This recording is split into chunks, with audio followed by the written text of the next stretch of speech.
The crack of splitting wood echoed across the empty Wyoming prairie like a gunshot, and Willa Morgan felt her heart drop into her stomach as the wagon lurched violently to one side. The wheel had finally given up, splintering apart after days of rattling over rough terrain, and now she sat alone under a merciless September sun with nothing but sagebrush and distant mountains for company. She climbed down carefully, her boots hitting the dusty ground with a soft thud. The broken wheel looked even worse up close, the wooden spokes shattered beyond any hope of quick repair. Willa pushed a strand of auburn hair from her damp forehead and surveyed the empty landscape stretching endlessly in all directions. She had left Custer 3 days ago, heading north to deliver supplies to her sister's homestead near the Montana border, but now she stood stranded on a trail that seemed to see fewer travelers each year. The late afternoon heat pressed down on her shoulders as she considered her options. Walking back to Custer would take at least 2 days on foot, maybe more.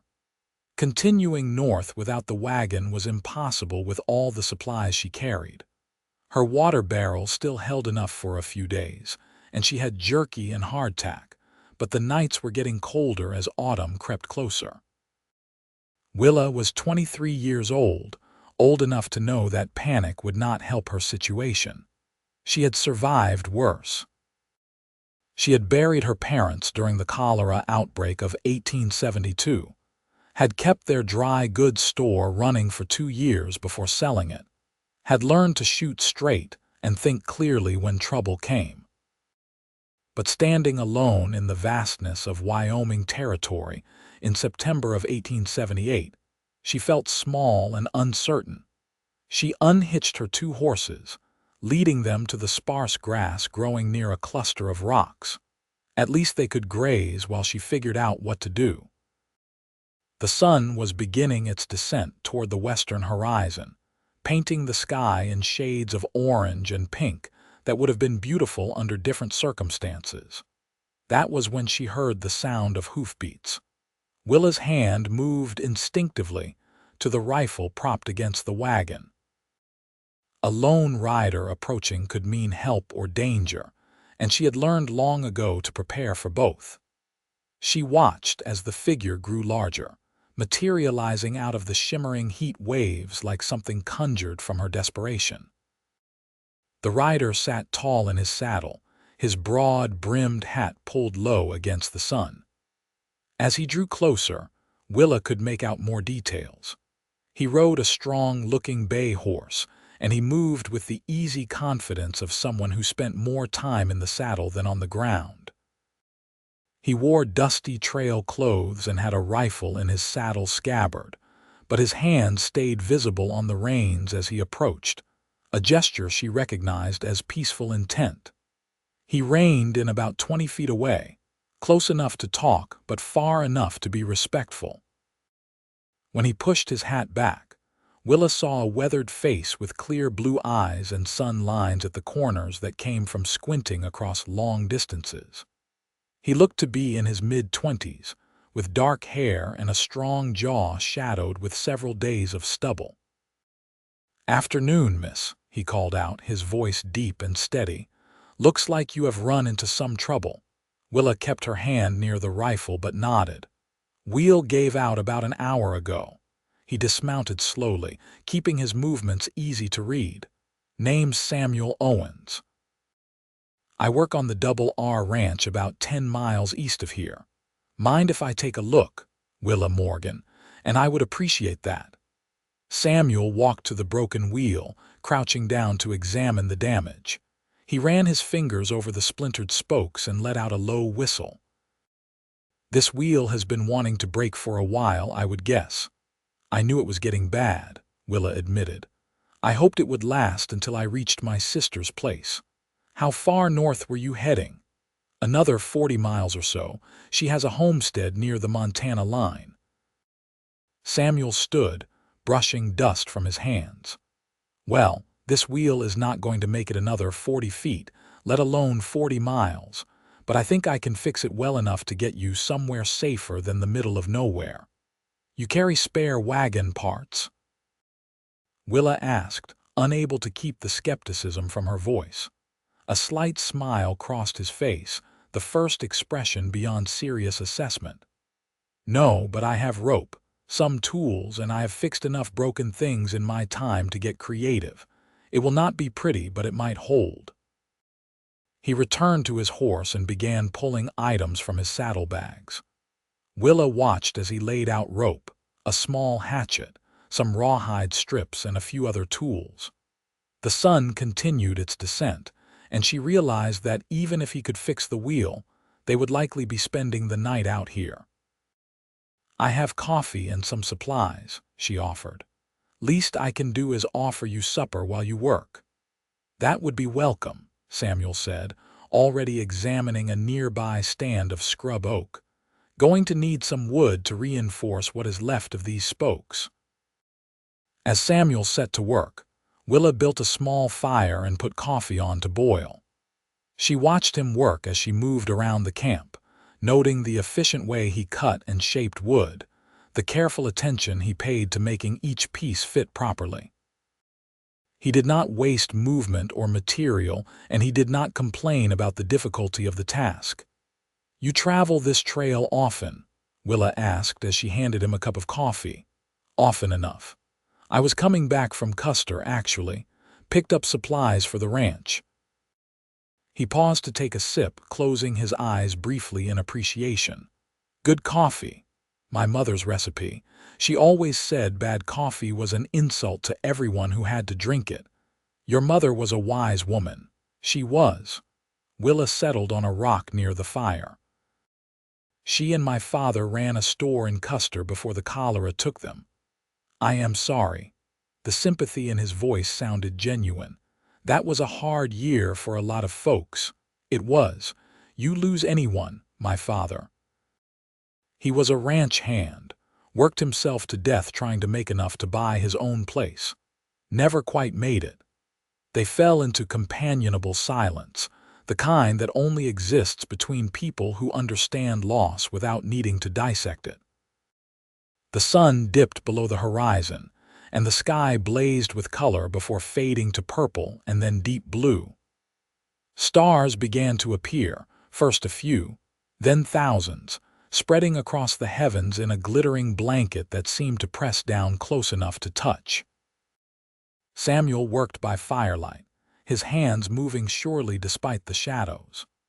Willa found herself watching him more than she probably should, noticing the way his shoulders moved beneath his shirt, the concentration on his face, the gentle way he tested each repair to ensure it would hold. "Tell me about this sister of yours," Samuel said as he worked.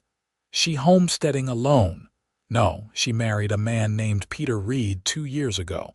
They are trying to make a go of raising cattle. It is hard work. Most things worth doing are." Samuel paused to wipe sweat from his forehead despite the cooling air. "You help them often?" "When I can. I sold my parents' store last year, been trying to figure out what comes next.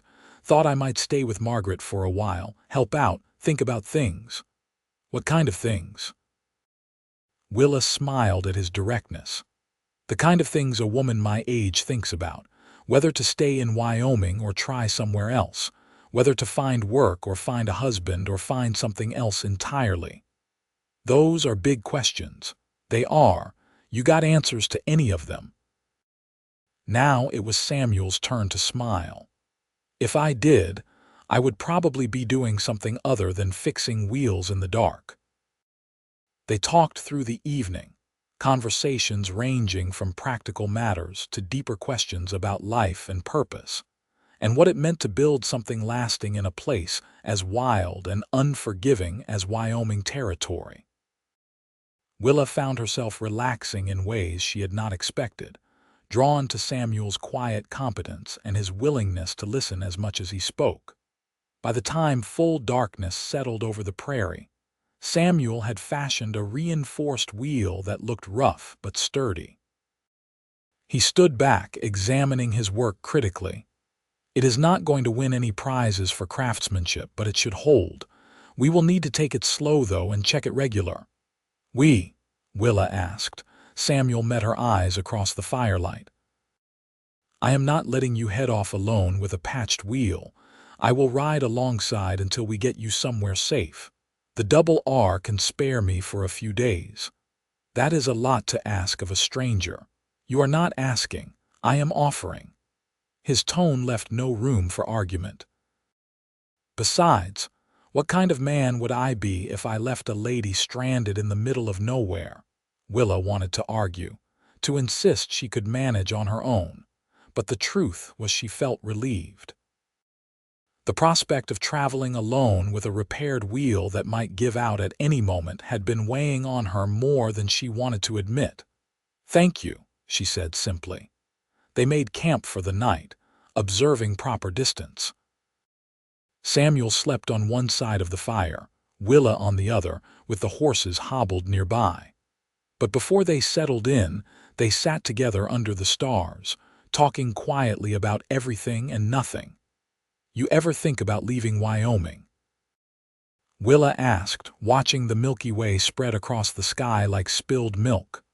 "Sometimes. But then I wonder where I would go. This place gets into your blood. The space, the sky, the way you can see for miles and still not see another soul." "It is lonely, though." "It can be," Samuel admitted. "But lonely and alone are not always the same thing. You can be alone and peaceful. You can be surrounded by people and still lonely." "You sound like you know something about that." "I worked in Denver for a year when I was younger. Thought the city would offer more opportunity. But I felt more alone in those crowded streets than I ever felt out here." Willa understood exactly what he meant. After her parents died, the town had rallied around her, bringing food and offering condolences, but she had never felt more isolated. It was the isolation of grief, of being set apart by loss. "What brought you back?" she asked. "Realized I was looking for the wrong things. I was looking for opportunity and excitement when what I really wanted was purpose and peace. Found both on the double R. You really love it there." "I do. The owner, Ray Richardson, he is a good man. Fair, honest, treats his hands right. I have been with him for 3 years now. Saved up enough to maybe buy some land of my own someday." "What would you do with it?" Samuel was quiet for a moment, staring into the fire. "Raise horses, I think. Good stock, strong and smart. The kind that can handle this country. Maybe build a house, something solid that would last." The way he said it, Willa could almost see it. A sturdy house with smoke rising from the chimney, corrals filled with beautiful horses, land stretching out in all directions. It was a good dream, an honest one. "I think you will do it," she said. He turned to look at her, his face half in shadow. "What makes you say that? You are the kind of man who finishes what he starts. You could have ridden past me today, told yourself it was not your problem. But you stopped, and you did not just offer help, you gave it. That says something about you." "Maybe I just did not want to see a pretty woman stranded," he said, and there was something new in his voice, something warm and slightly uncertain. Willa felt heat rise to her cheeks, grateful for the darkness that hid her reaction. "Maybe," she said softly. They said goodnight shortly after, both suddenly aware of something shifting between them, some current running beneath the surface of their conversation. Willa lay in her bedroll, staring up at the stars, and wondered what would have happened if her wheel had not broken, if Samuel had not been riding this particular trail at this particular time. The thought of never meeting him felt strange and sad, even though they had known each other for less than a day. Morning came with cold clarity, the sun rising over the plains in a wash of gold and rose. Willa woke to find Samuel already up, checking the horses and the repaired wheel. He had started coffee, and the smell of it drew her from the warmth of her blankets. "Morning," he said, handing her a cup as she approached the fire. "Wheel looks good, held through the night without shifting. "You have been up a while. Wanted to make sure everything was ready before we started out." They broke camp efficiently, working together with the ease of people who understood the rhythm of trail life. Willa hitched her horses while Samuel packed away his tools and gear. Within an hour, they were ready to move. Samuel mounted his bay and rode alongside the wagon as Willa took the reins. The wheel held, rolling smoothly despite its rough appearance. They moved slowly, cautious of putting too much strain on the repair. The morning passed pleasantly. The trail wound through rolling grassland dotted with sage and wildflowers that had not yet succumbed to autumn. Mountains rose in the distance, their peaks already dusted with early snow. Hawks circled overhead, and once they saw a small herd of pronghorn antelope bounding away across the plains.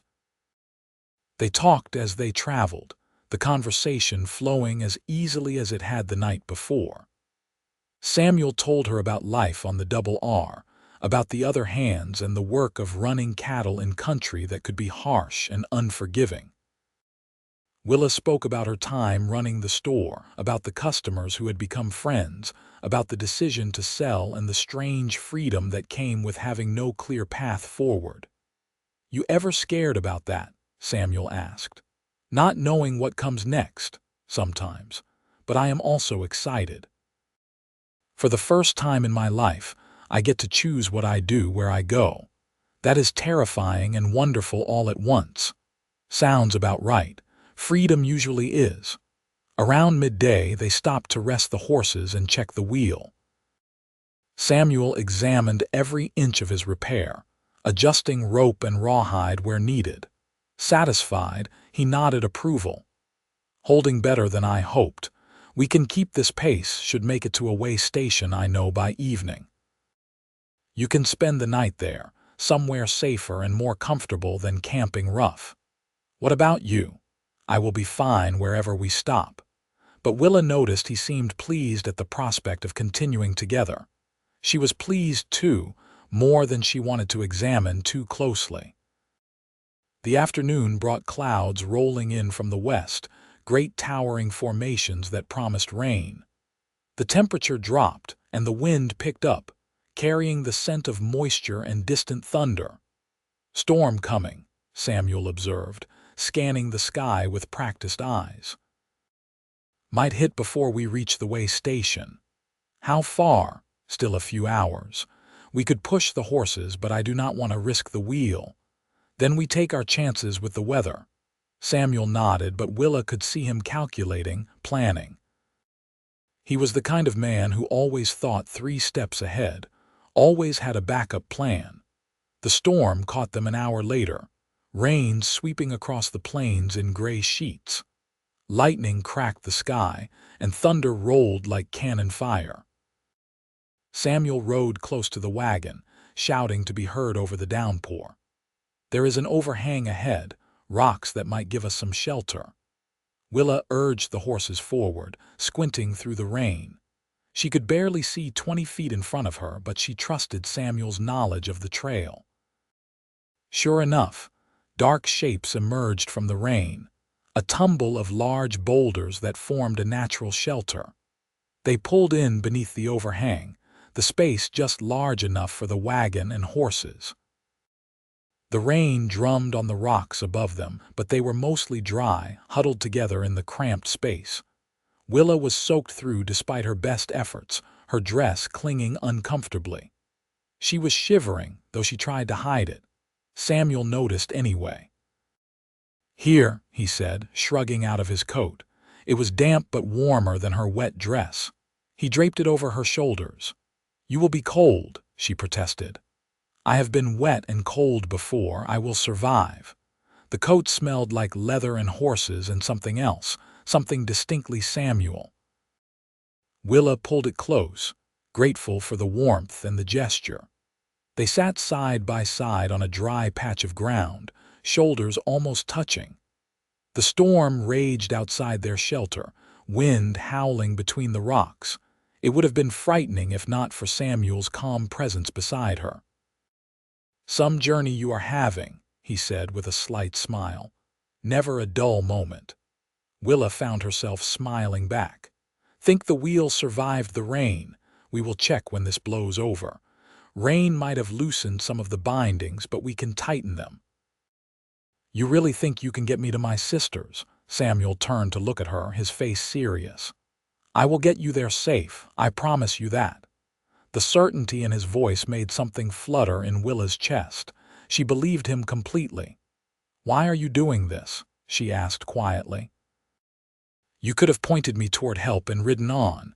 You have already done more than most men would. Samuel was quiet for a long moment, watching the rain. When he spoke, his voice was low and honest. Because from the moment I saw you standing by that wagon, rifle in hand and determination on your face, I could not bring myself to ride away.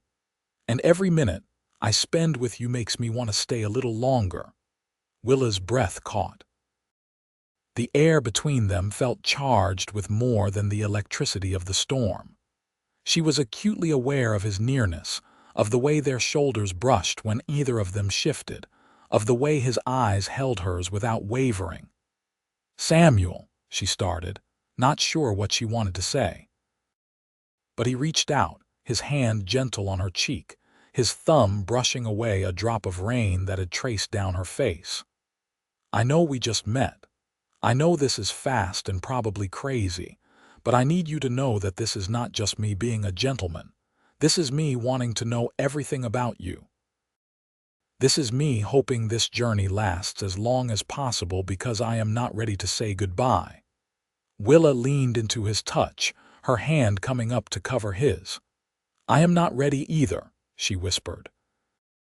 He kissed her then, soft and careful, asking a question with his lips that she answered by kissing him back. The storm faded into background noise, forgotten in the rush of feeling that swept through her. His arms came around her and she melted into his embrace, feeling safer and more found than she had in years. When they finally pulled apart, both breathing hard, Samuel rested his forehead against hers.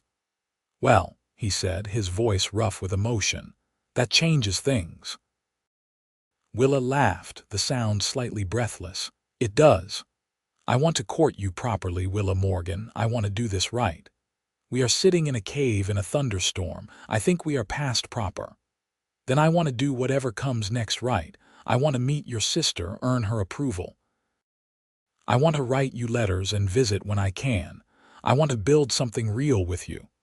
Willa felt tears prick her eyes, but they were good tears, happy ones. I want that too. They kissed again, longer this time, and Willa felt like she was falling and flying all at once. Everything she had been searching for, all the questions about her future, suddenly had a possible answer in the form of this man who had stopped to help a stranger and stayed because he could not bring himself to leave. The storm passed eventually, rolling east across the plains. They emerged from their shelter into a world washed clean, the air fresh and cool, the grass sparkling with raindrops. The sun broke through the clouds, painting everything in golden light. Samuel checked the wheel while Willa tended to the horses. The repair had held, though he spent time tightening bindings that had loosened in the rain. They worked together in comfortable silence, but everything felt different now, charged with new meaning. Back on the trail, Samuel rode closer to the wagon than before. They held hands whenever the terrain allowed, fingers intertwined, neither wanting to break the connection.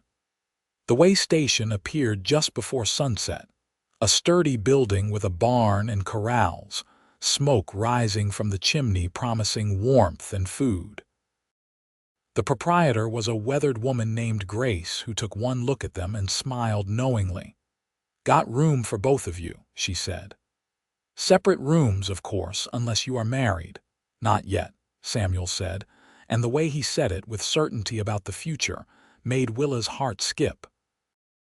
They ate dinner in the way station's small dining room, joining 3 other travelers who were heading south. The conversation was pleasant but forgettable. Willa only had eyes for Samuel, watching the way candlelight played across his features, the way he smiled when their eyes met.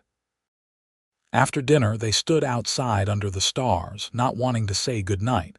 "Thank you for today," Willa said, "for everything. You do not need to thank me for wanting to be with you, still. You saved me from more than a broken wheel." Samuel pulled her close, his arms around her waist.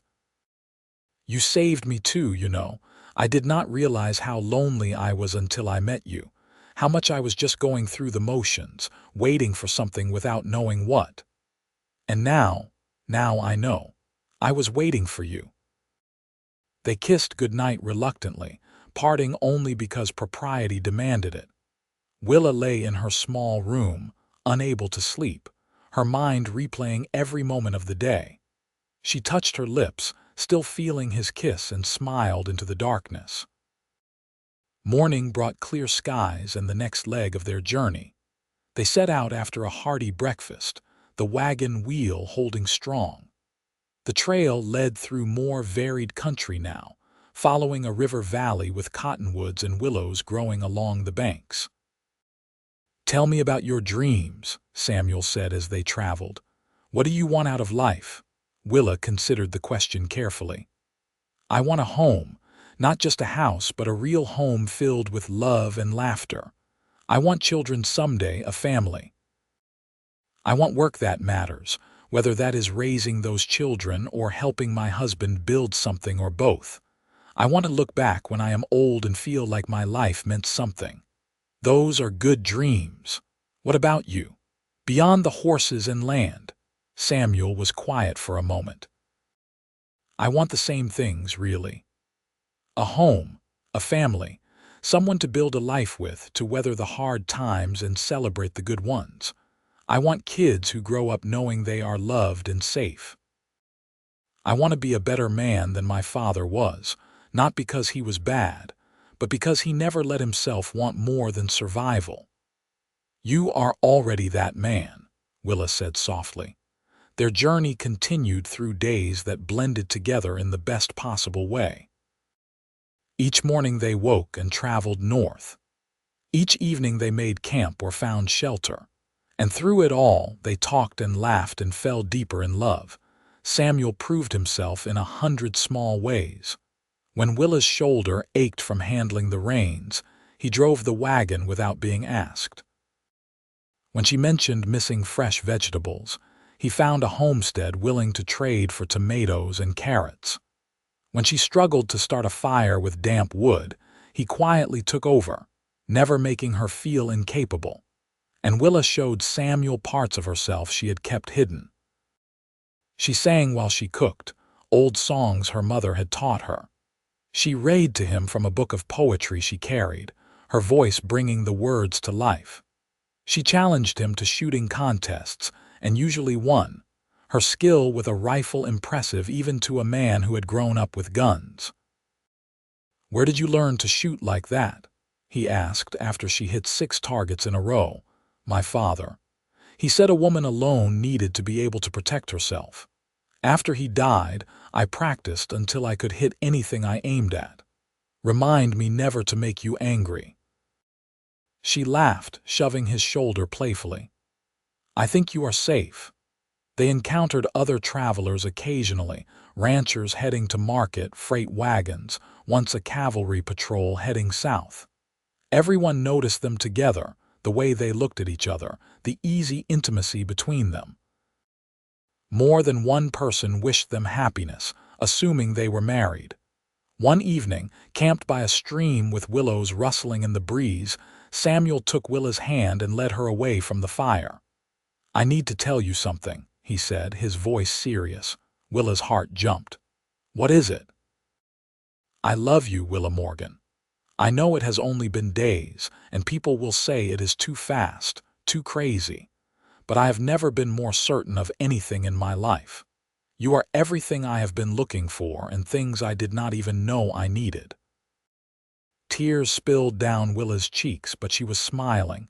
"I love you too, so much it scares me sometimes." "We do not have to rush anything," Samuel said quickly. I know you need to visit your sister, figure out your plans, but I want you to know my intentions. I want to marry you, Willa.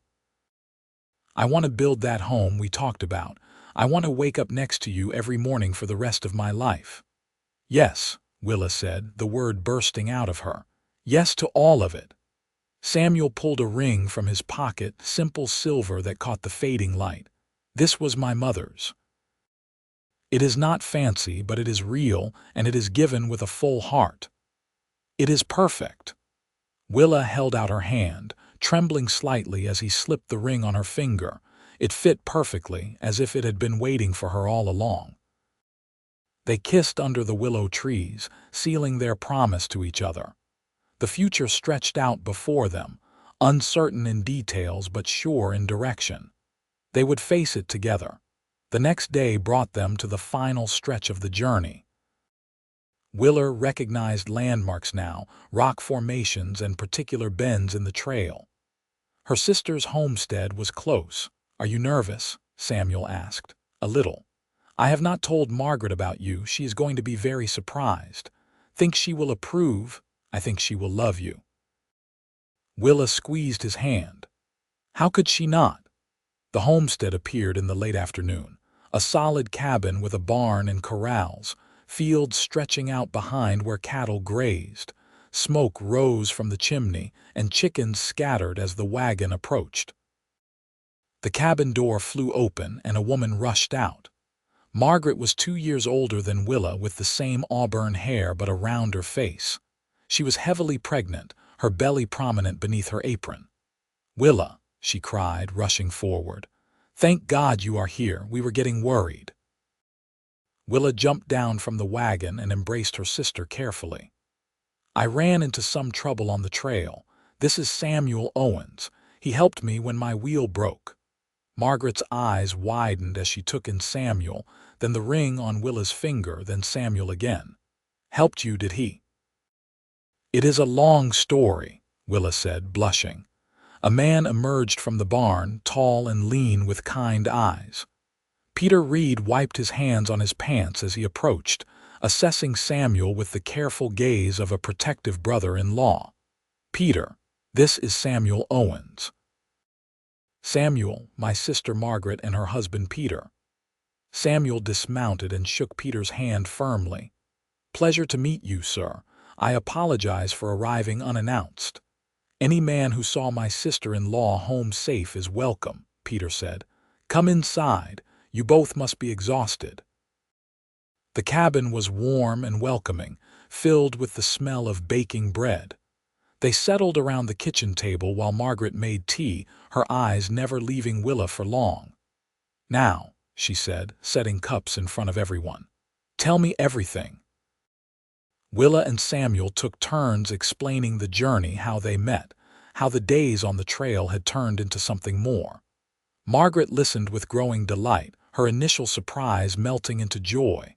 "You are engaged?" she asked, reaching for Willa's hand to examine the ring. "We are." "I know it is fast, but Margaret, I have never been more sure of anything." Margaret looked at Samuel, her expression serious. "You love my sister." "More than I knew it was possible to love someone," Samuel said without hesitation. "And you will take care of her, honor her. Build a good life together. I will spend every day trying to be worthy of her. You have my word." Margaret studied him for a long moment, then smiled. "Then welcome to the family, Samuel Owens." Relief flooded Samuel's features. Peter clapped him on the shoulder, grinning. "Congratulations, both of you. This calls for celebration." They spent the evening talking and planning. Samuel explained his work at the Double R, his savings, his plans to buy land eventually. Peter nodded approvingly, offering advice about ranching in Wyoming. "The Double R is good land," Peter said. "Ray Richardson is fair. You could do worse than working there while you build up your stake." "That is my thinking. Another year or two I will have enough to buy a decent parcel." "What about you, Willa?" Margaret asked. "Where will you live until then?" Willa and Samuel exchanged glances. They had not discussed details yet, caught up in the emotion of their engagement. "I was thinking," Samuel said slowly, "that maybe Willa could stay here with you for a while, if that is all right. I could visit when I can get time away from the ranch. We could plan a proper wedding, do things right. Or," Peter said, "you could get married now and Willa could come back with you to the Double R. Most ranches have houses for married hands." Samuel's face lit up. "I had not thought about that. Ray does have a small cabin for married men. It is not much, but it is solid and has everything we would need." "I do not care if it is a palace or a shack," Willa said. "I just want to be with you." Margaret laughed, her eyes misty. "You have it bad, little sister." "I do," Willa admitted happily. They talked late into the night, making plans. Margaret insisted on hosting the wedding at the homestead, a small affair with just family and a few neighbors. Samuel would ride back to the Double R, explain the situation to Ray, and return in a week with the cabin prepared for a bride. "A week," Willa said that night, standing outside with Samuel under the stars. "That is going to feel like forever, I know, but it will give you time with your sister and me, time to make our home ready for you. Our home." Willa loved the sound of that. Strange how a broken wheel led to this. "Best piece of luck I ever had, finding you stranded on that trail." They kissed goodnight, and Willa watched from the porch as Samuel rode away in the morning light, heading back to the Double R. Her heart ached with missing him already, but it was a sweet ache, full of anticipation for the future. The week passed in a flurry of activity. Margaret, despite her advanced pregnancy, threw herself into wedding preparations. She altered one of her own dresses to fit Willa, created a bouquet from late-blooming wildflowers, and baked enough food to feed a small army. "You do not have to do all this," Willa protested, watching her sister knead bread dough with fierce determination. "Yes, I do. You are my only sister, and I want your wedding to be perfect." Peter rode to the neighboring homesteads, spreading word. Samuel returned on the appointed day with Ray Richardson himself, a grizzled rancher in his 50s who shook Willa's hand warmly. "Samuel tells me you are quite a woman," Ray said. "I believe him. Take someone special to capture that boy's heart." A circuit preacher happened to be in the area, a stroke of luck that Margaret declared providential. The wedding took place on a golden afternoon in late September, with the mountains standing witness in the distance. Willa wore Margaret's altered dress, simple but beautiful. Samuel stood waiting in his best clothes, his hair neatly combed, his eyes shining as Willa walked toward him. The ceremony was short but meaningful. They spoke their vows with voices that shook with emotion, promising to love and honor each other through whatever came. When the preacher pronounced them husband and wife, Samuel kissed Willa with such tenderness that Margaret burst into happy tears. The celebration lasted into the evening, neighbors singing and dancing, Margaret's food consumed with appreciation. Ray pulled Samuel aside at one point, speaking quietly. "Cabin is ready for you too," he said. "Stocked it myself with supplies. You take a few days, settle in. No rush getting back to work." "Thank you, Ray, that means a lot. You are a good man, Samuel, glad to see you happy." As the sun set, Willa and Samuel prepared to leave for the Double R. Margaret hugged Willa tightly, whispering in her ear, "Be happy, little sister. You deserve this." "I will. Take care of yourself and that baby. You better visit after the little one arrives. Nothing could keep me away." Samuel helped Willa onto his horse, then mounted behind her, his arms around her waist. They rode away from the homestead as the stars began to appear, heading toward their new life together.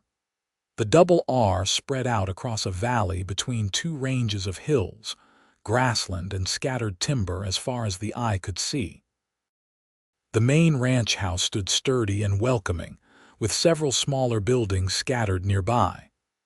Samuel pointed out the barn, the bunkhouse, and finally, set slightly apart, a small cabin with smoke already rising from its chimney.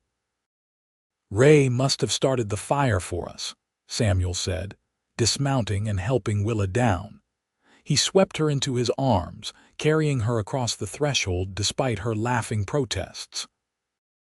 The cabin was simple but clean, one main room with a stove, table, and chairs, and a smaller room beyond with a bed covered in a colorful quilt. "It is not much," Samuel said, suddenly uncertain. "It is home," Willa said firmly. "Our home." She kissed him then, pouring all her love and hope into it. Samuel responded with equal passion, and they spent their first night as husband and wife discovering each other in the warmth and privacy of their little cabin.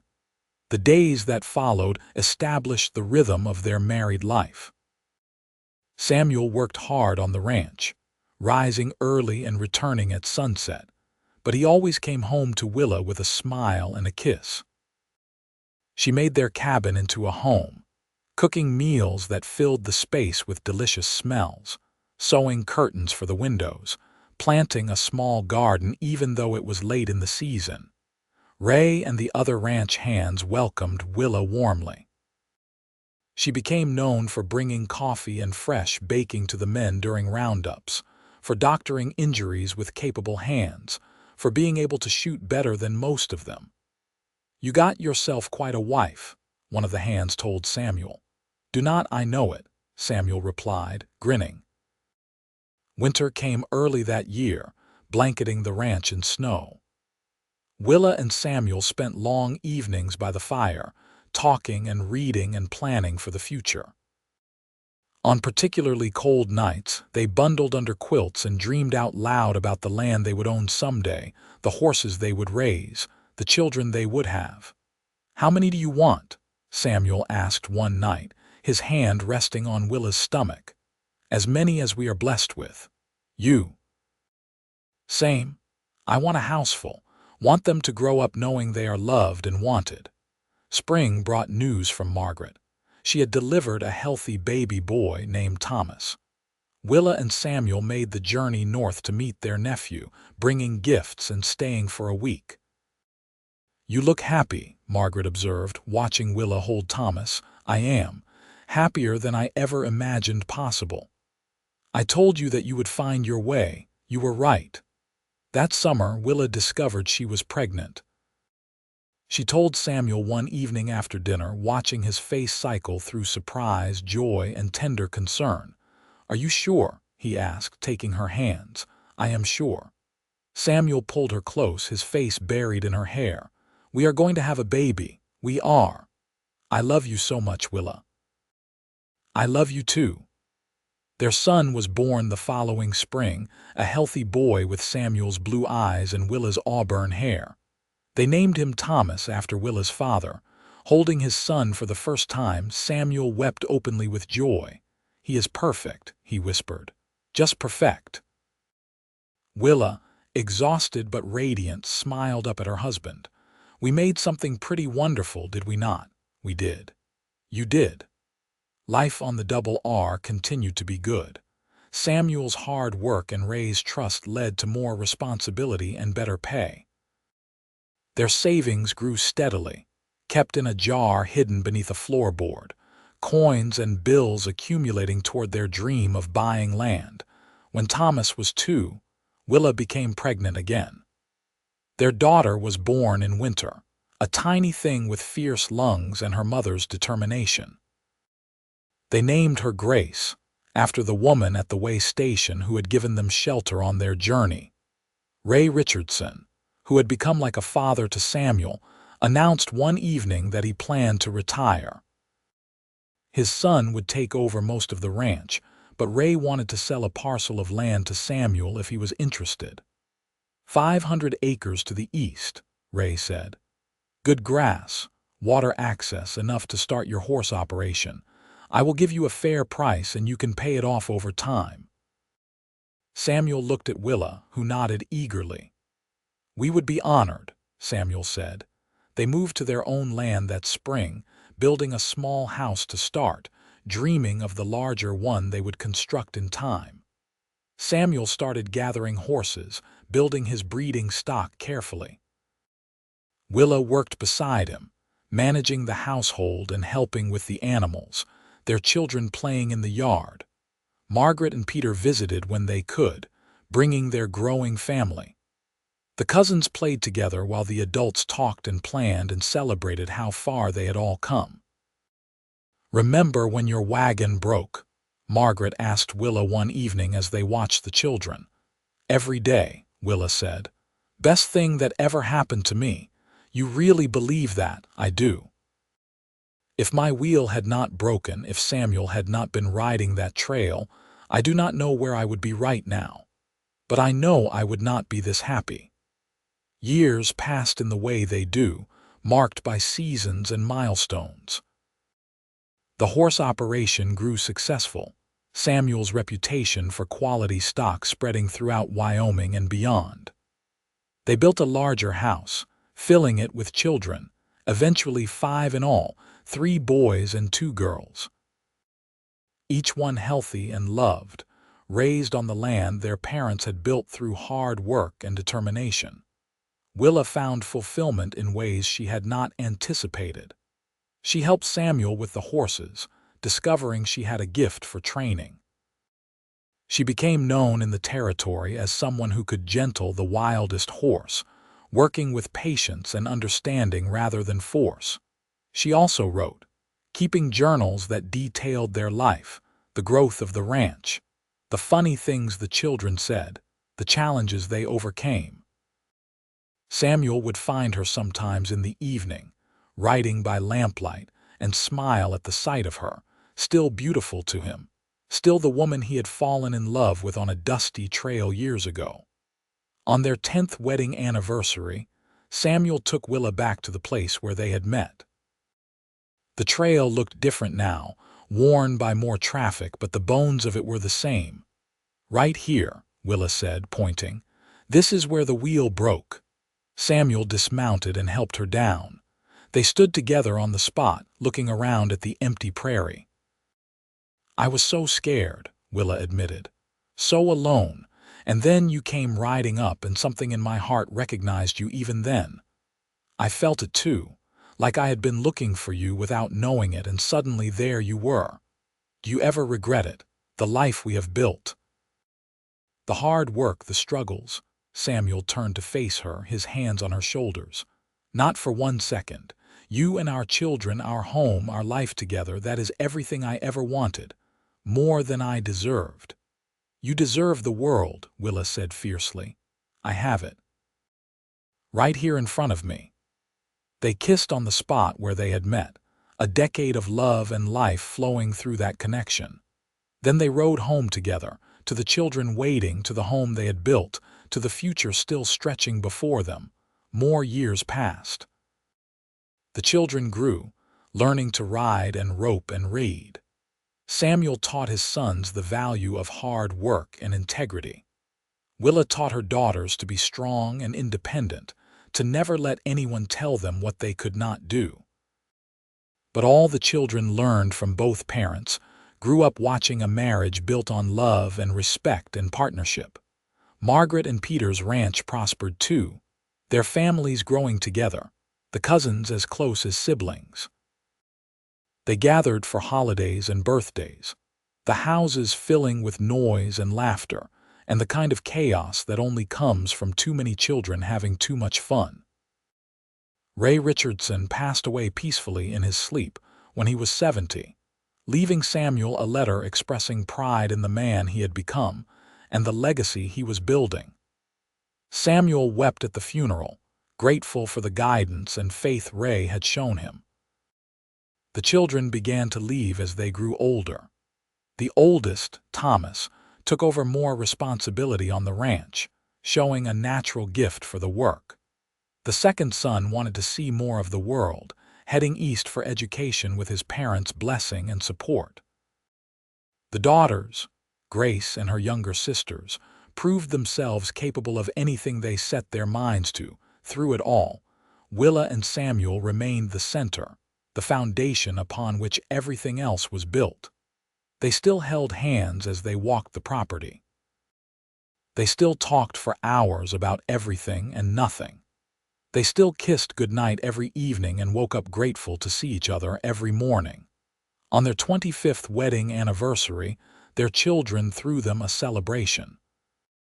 Friends and neighbors came from miles around, filling the house and yard with people whose lives Willa and Samuel had touched over the years. "Give us a speech," Thomas called out. Samuel stood reluctantly, pulling Willa up beside him. "I am not much for speeches," he began. "But I want to say that everything good in my life started the day I met this woman. She was stranded on a trail with a broken wagon, and I stopped to help, never imagining that helping her would save me." Willa squeezed his hand, tears in her eyes. Samuel continued, his voice thick with emotion. "We have built something here. A home, a family, a legacy. But the foundation of it all is love. The kind of love that does not quit when things get hard.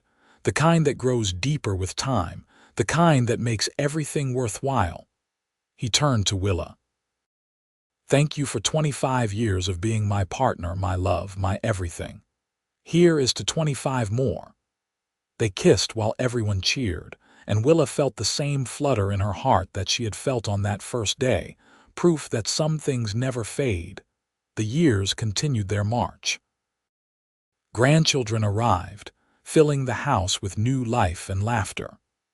Samuel's hair went silver, and Willa's auburn turned to gray, but they aged together gracefully, still partners in all things. They watched Wyoming grow and change around them. The wild frontier of their youth gradually became more settled, though it never quite lost its edge. Towns grew larger, railroads expanded, but their ranch remained a constant, a place where family gathered and love endured. On quiet evenings, Willa and Samuel would sit on their porch, watching the sun set over the land they had built together. They did not need to talk much anymore. They had said everything important 1,000 times over the years. Instead, they sat in comfortable silence, hands linked, grateful for every moment. "You remember the storm?" Willa asked one evening. "The one where I kissed you for the first time?" "That one," Samuel smiled. "I remember everything about that day. How scared I was that you would think I was crazy. How right it felt when you kissed me back." "I think I knew then," Willa said, "that you were the one, that everything was going to be all right." "Were you right about everything being all right?" "Yes, better than all right." It has been wonderful.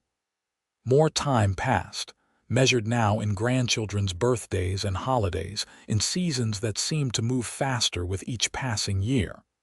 But Willa and Samuel remained constant, the love that had started on a dusty trail in Wyoming still burning bright. Their children worried sometimes about leaving them alone on the ranch, but Willa and Samuel would not hear of moving to town or going to live with family. "This is our home," Samuel said firmly. "We built it together and we will stay here together." They were in their 70s when Samuel took ill one winter. It started as a cough that would not go away, progressing to weakness that no amount of rest could cure. The doctor came from town and spoke quietly with Willa. "His heart is giving out," the doctor said. "I am sorry. Make him comfortable. That is all we can do."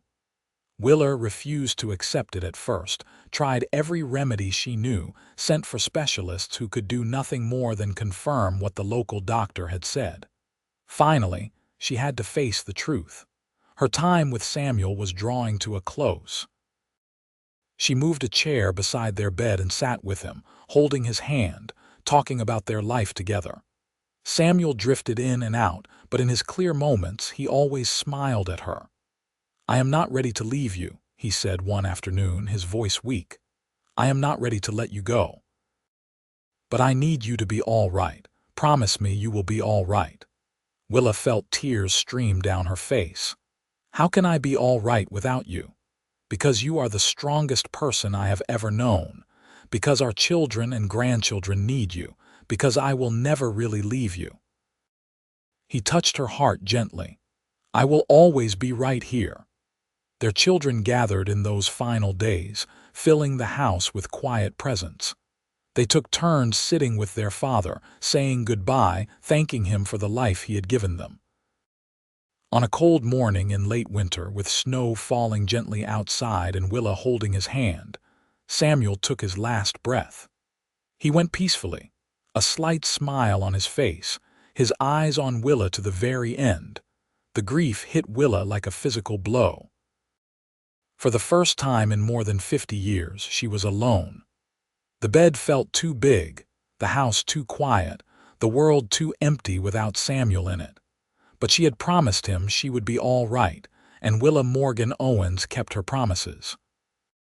She leaned on her children and grandchildren, let them support her through the worst of the grief. She kept the ranch running, though Thomas did most of the work now. She held new great-grandchildren and told them stories about their great-grandfather, and she wrote. She took all those journals she had kept over the years and compiled them into a story, the story of how a broken wagon wheel on a dusty trail had led to a love that spanned a lifetime. She wrote about every important moment, every challenge overcome, every joy celebrated. She wrote so that future generations would know where they came from, would understand the love that had created their family. On the first anniversary of Samuel's death, Willa rode out to the place where they had met. She was older now, moving slower, but she made the journey alone, needing to do it herself. She stood on the spot where her wagon had broken down all those years ago and spoke to Samuel as if he were standing beside her. "I miss you," she said. "Every single day I miss you, but I am all right. Our children are wonderful, strong and kind, and everything we hoped they would be. The grandchildren are growing up with your values. The ranch is thriving. Everything we built together is lasting." She wiped tears from her wrinkled cheeks. "Thank you for stopping that day. Thank you for fixing my wheel and riding beside me. Thank you for loving me so completely.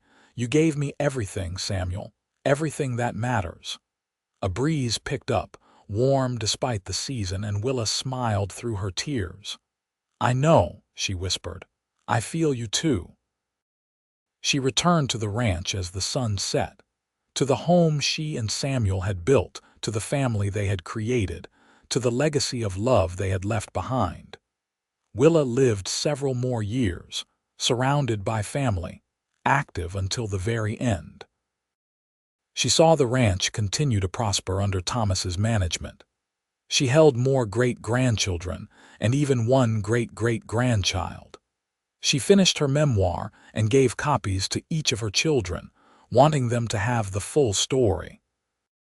On a warm spring evening, Willa sat on her porch watching the sunset paint the sky in shades of gold and rose. Her granddaughter Grace, named for the little girl who had been named for the way station woman, sat beside her. "Tell me again about meeting Grandpa," Grace said. Willa smiled. She never tired of telling this story. "My wagon broke down in the middle of nowhere. I thought I was stranded, alone and scared. But then your grandfather came riding up and everything changed. He fixed your wheel, he did. And then he rode beside me all the way home, keeping me safe. But somewhere along that journey we fell in love, the kind of love that does not come around often, the kind worth everything." "Do you think everyone gets a love like that?" Willa considered the question. "I think everyone deserves it. Whether they find it depends on a lot of things. Luck, timing, being brave enough to recognize it when it comes. Your grandfather and I were lucky. The wagon breaking down seemed like a disaster at the time, but it was really a gift. I want to find a love like that someday," Grace said softly. "You will," Willa assured her. "You are a lot like me. You know what matters. When the right person comes along, you will recognize them." They sat in comfortable silence as the stars began to appear. Willa felt a deep peace settle over her. She had lived a full life, loved deeply and been loved in return. She had raised a family, built a legacy, made her mark on this wild land. She knew her time was growing short, She could feel it in her bones the way you can feel a storm coming. But she was not afraid. Samuel was waiting for her, she felt certain of that. Someday soon she would see him again. But for now she sat on her porch with her granddaughter, watching the sky darken, grateful for every moment, every memory, every bit of love that filled her long and beautiful life. Willa passed away peacefully in her sleep 2 weeks later, with family all around her. The funeral was attended by hundreds, a testament to the lives she and Samuel had touched. She was laid to rest beside Samuel, their graves side by side under a cottonwood tree, the mountains standing witness in the distance. The ranch continued through the generations, each one adding to what Willa and Samuel had started. The story of how they met became family legend, told and retold, a reminder of the power of love and faith and two people who chose to build something lasting together. The memoir Willa had written was eventually published, finding readers who were touched by the simple story of a wagon breaking down and a cowboy who stopped to help. It became a reminder that sometimes the things that seem like disasters at the time are really blessings in disguise, that love can be found in the most unexpected places, and that when you find it, you hold on with everything you have. Years turned to decades, decades to a century, but the love story of Willa Morgan and Samuel Owens endured. Their descendants spread across the country, but many remained on the land in Wyoming, maintaining the ranch, raising horses, passing down the values of hard work and integrity and love. And sometimes, on quiet evenings when the wind blows just right across the prairie, locals swear you can still see them. A cowboy on a bay horse riding beside a wagon, a woman with auburn hair holding the reins, both of them young and in love, heading home together under an endless Wyoming sky. The legacy they built was more than land or horses or even family, though those things mattered deeply. Their real legacy was the proof that love, real and true and lasting, was possible. That two people who started as strangers could build a life together that touched generations. That a broken wagon wheel on a dusty trail could lead to something beautiful and eternal. And in the little cabin where they first lived as husband and wife, preserved now by the family as a monument to their story, visitors can still see the simple furniture they used, the stove where Willa cooked their meals, the bed where they dreamed their dreams. On the wall hangs a photograph from their 50th anniversary, both of them silver-haired and smiling still clearly, obviously, completely in love. Below the photograph, a plaque tells their story in brief. Willa Morgan and Samuel Owens. She was stranded when her wagon broke. The cowboy fixed it and rode beside her home. From that chance meeting came a love that lasted a lifetime and a legacy that endures forever. It is a simple story, really, but the best love stories often are. They are about two people who choose each other, day after day, year after year, building something together that becomes greater than either of them alone. They are about showing up, doing the work, keeping the promise, holding the hand, staying the course. Willa and Samuel did all of that. They took a moment of crisis and turned it into a lifetime of love. They faced challenges and celebrated triumphs. They raised children who raised children who raised children, each generation carrying forward the values and love they had established. And if you ever find yourself on a lonely stretch of Wyoming prairie, on the trail where Willa's wagon broke down so many years ago, stop for a moment. Listen to the wind. Feel the vastness of the sky. And remember that sometimes the things we think will break us are really the things that make us whole. Sometimes the help we need comes riding up exactly when we need it. And sometimes, always, love is worth every risk, every moment, every mile of the journey. This is the story of Willa and Samuel. This is the story of a broken wheel and a helping hand. This is the story of a love that started on a dusty trail and lasted forever. This is their happily ever after, earned through devotion and sealed with a lifetime of choosing each other, day after beautiful day.